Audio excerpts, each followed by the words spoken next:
Donc l'important, à chaque instant, il faudrait être vigilant. Et donc le zazen, c'est la vigilance, puisque zazen, kinin, sesshin, temple, c'est rentrer dans la vigilance. Comme le dit Kodo Sawaki, d'habitude, on ne s'aperçoit pas qu'on a des pensées dérangeantes, mais on les a. On les a, mais on les couvre avec beaucoup de mouvements, avec des distractions, avec des drogues, avec du tabac, du café, Et donc les pensées dérangeantes, elles sont là, mais on ne s'en rend pas compte. Dès le moment où on tourne le regard vers l'intérieur, c'est-à-dire intimité, regarder vers l'intérieur, à ce moment-là, on se rend compte. Et donc la pratique, ça veut dire de se rendre compte de sa pensée, de sa conscience, de son attitude. Pas la peine de se justifier, non, j'ai fait ça parce que ceci, parce que cela, parce que cela. C'est pas ça qui est intéressant.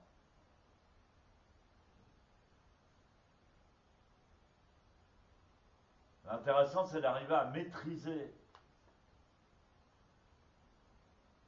son comportement. Et pas par la force, comme on le fait, par exemple, pendant Kinin, finalement, ça paraît très simple le Kinin, mais c'est très difficile.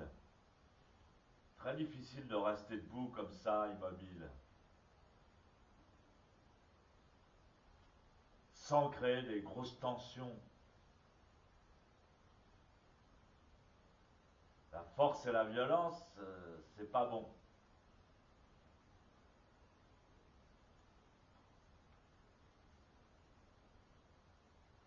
C'est pas bon, mais c'est comme quelqu'un qui n'a pas d'éducation.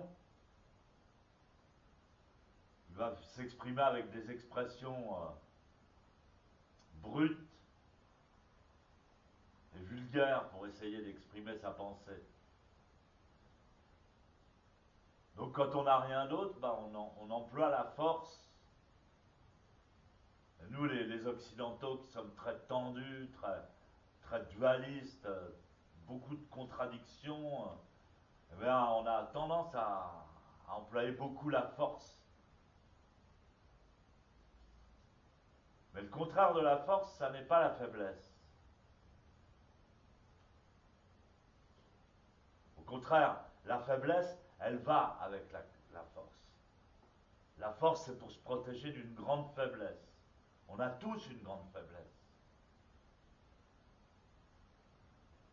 C'est comme le Dieu qui montre sa foudre, ou qui montre son épée, ou sa colère. Bah, Bouddha dit c'est parce qu'il a peur. C'est un trouillard, c'est tout. Moi, j'ai pas peur. J'ai pas d'ennemis. Et je me défendrai pas contre des ennemis.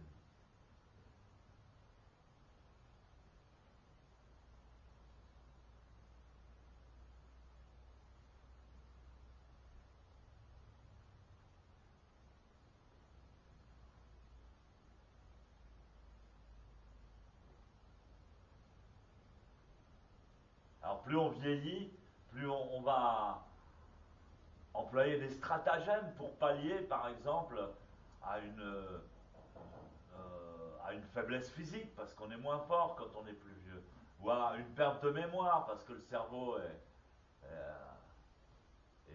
fatigué, il oublie plus de trucs, on est plus dans... on plane un peu plus, quoi. Donc,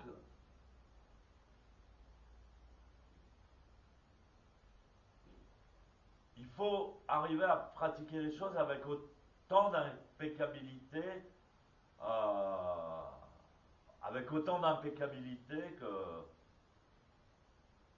que si on avait la mémoire d'une personne de 20 ans.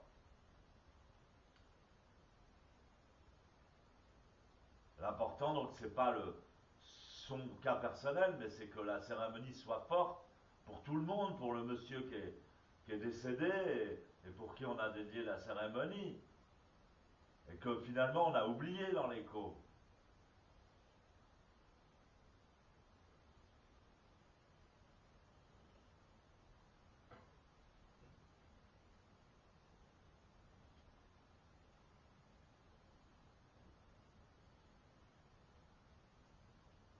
Et aussi ne pas répéter des comportements,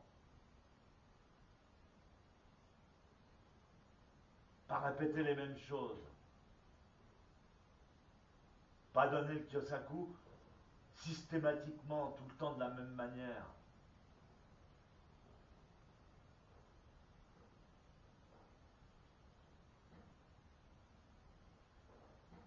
Alors des fois, je me mets en colère. Alors les disciples, ils m'imitent, mais ils imitent la coquille, ils imitent pas ce qu'il y a à l'intérieur.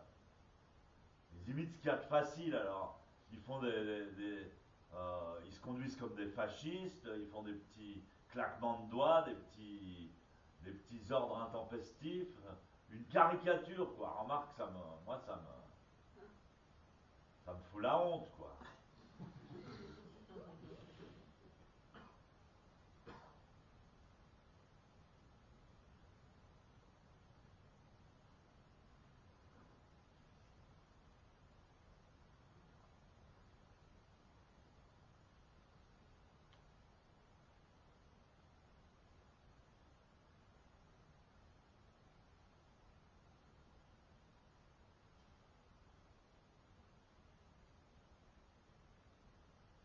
Donc tout ça, c'est des pensées dérangeantes, c'est un comportement erroné, une attitude erronée, et qui va créer dans le futur un karma erroné, une réalité erronée.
voilà la phrase de Kodo Sawaki. J'ai lu ce petit texte. Je vais demander à Luc Boussard qui est là, si, je lui demanderai si on peut le mettre dans le site au chapitre de Kodo Sawaki.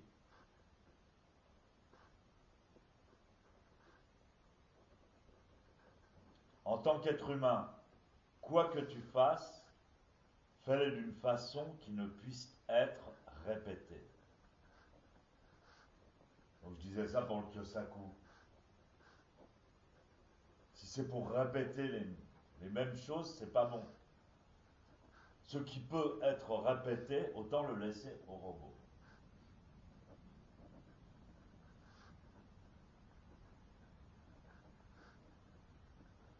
Donc c'est la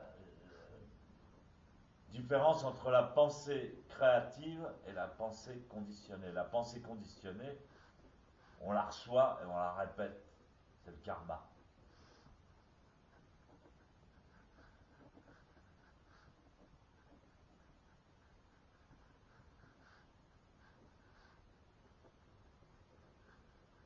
Ça se répète jamais deux fois de la même manière. Alors c'est vrai, c'est intéressant de voir le flux, le flow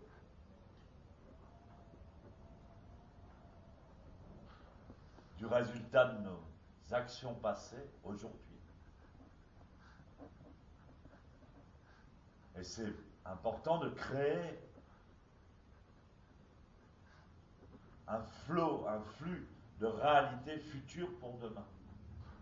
Et d'avoir conscience de cette interpénétration, de cette connexion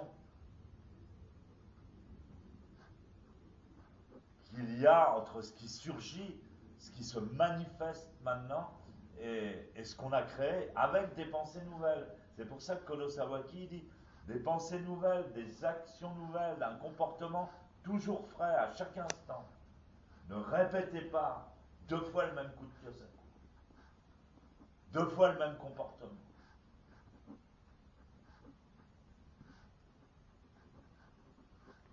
C'est difficile, c'est la pratique, c'est la séchine.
qui est drôle, c'est que chaque patriarche, Maître Kodo Sawaki, c'est un patriarche.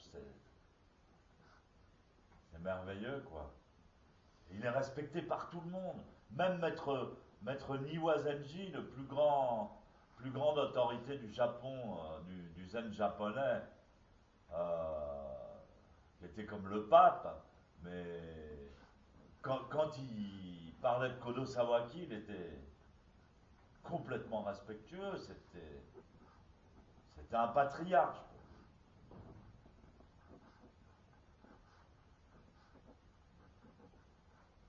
Et donc c'est drôle de voir parce que alors chaque patriarche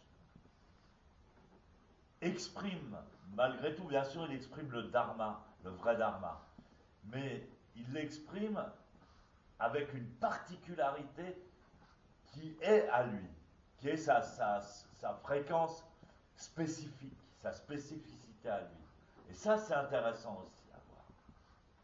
Parce que chaque patriarche est différent.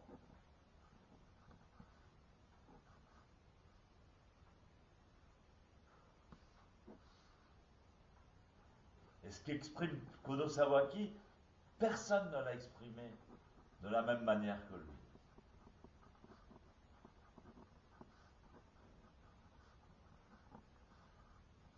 Par exemple, le typique Kodo Sawaki, je vais essayer de vous trouver une phrase typique Kodo Sawaki.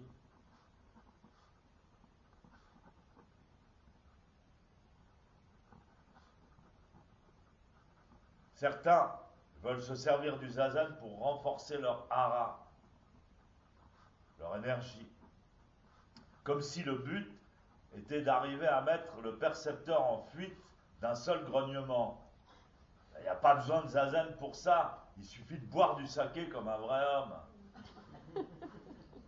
Tant que zazen garde quelque chose de personnel, ça n'est pas le pur zazen inaltéré. Nous devons pratiquer le zazen authentique et pur, sans y mêler ni gymnastique, ni satori, ni quoi que ce soit.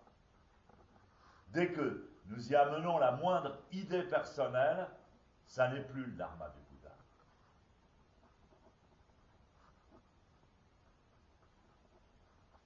Lorsqu'on parle de la voie du Bouddha, ça veut dire il n'y a rien à chercher, il n'y a rien à trouver. Tant qu'il y a quelque chose à trouver, aussi fort que l'on pratique, cela n'a rien à voir avec le dharma du Bouddha. Dès qu'il n'y a rien à trouver, c'est le dharma du Bouddha. C'est évident. C'est la même logique que ce que disait Nagarjuna hier à propos de Dieu. Si Dieu était créateur de quoi que ce soit, ça ne serait pas Dieu.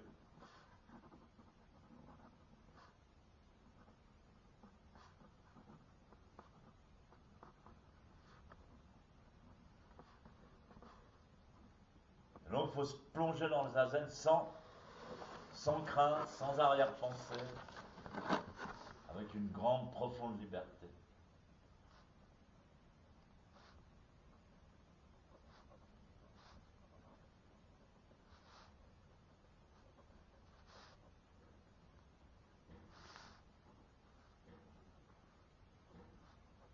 Alors, il y en a une autre que je trouve.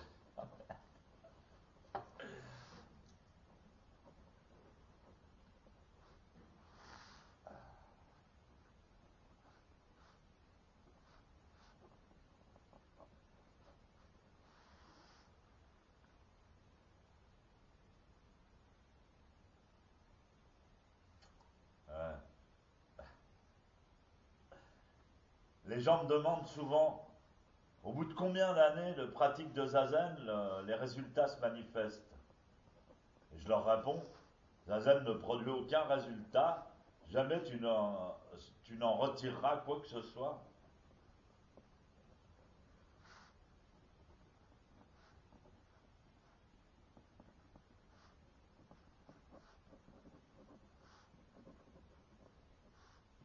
Voilà, ça c'est spécifique, vraiment très spécifique à Kodo Sawaki. Et C'est ce qu'avait charmé Deshimaru, quoi. Quand il a entendu ça, quand il a entendu ce genre d'enseignement de Kodo Sawaki, ça lui a plu, quoi.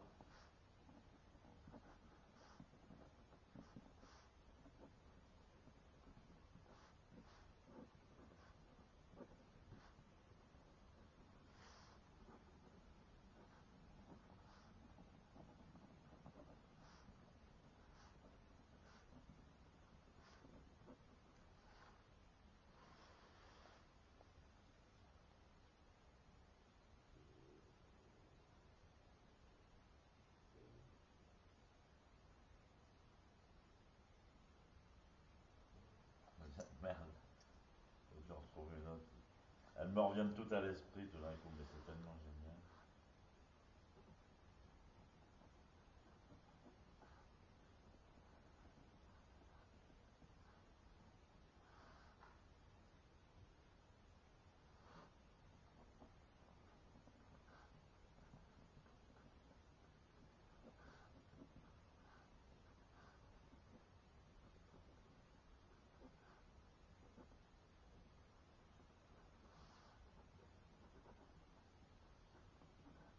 Le monde est toujours concerné par le gain ou la perte, le plus ou le moins.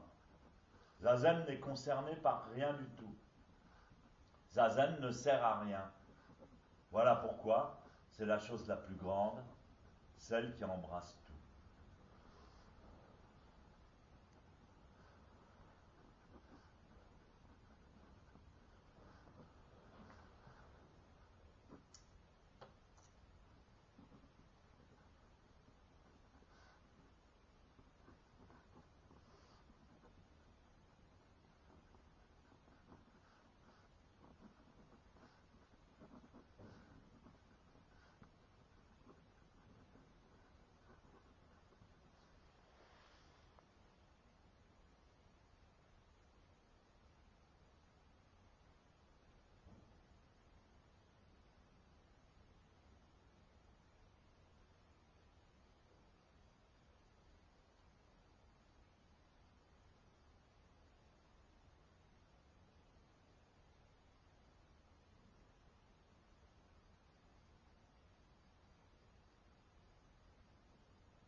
Vous voyez qu'avec un maître comme ça, on peut supposer que son disciple Deshimaru est un sacré bonhomme aussi.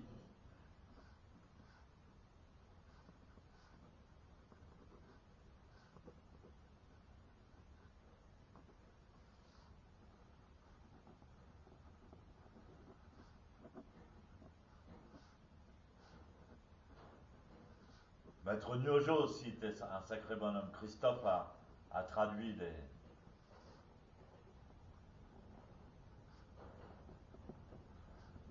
parties d'enseignement de Maître Nyojo qu'il faudra mettre sur le site aussi.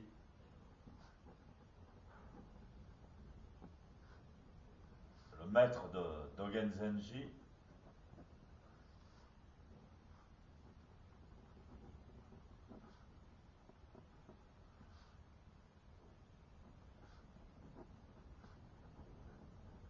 Un grand,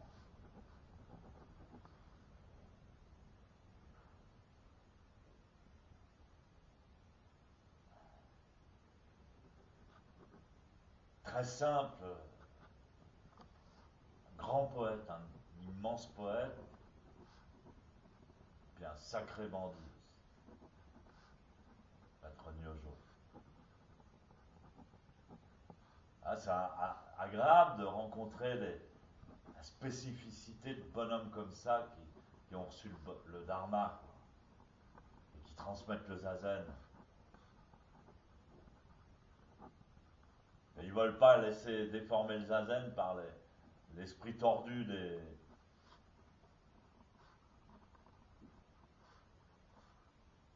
des êtres humains. Alors ils tapent, ils crient, ils injurient parfois.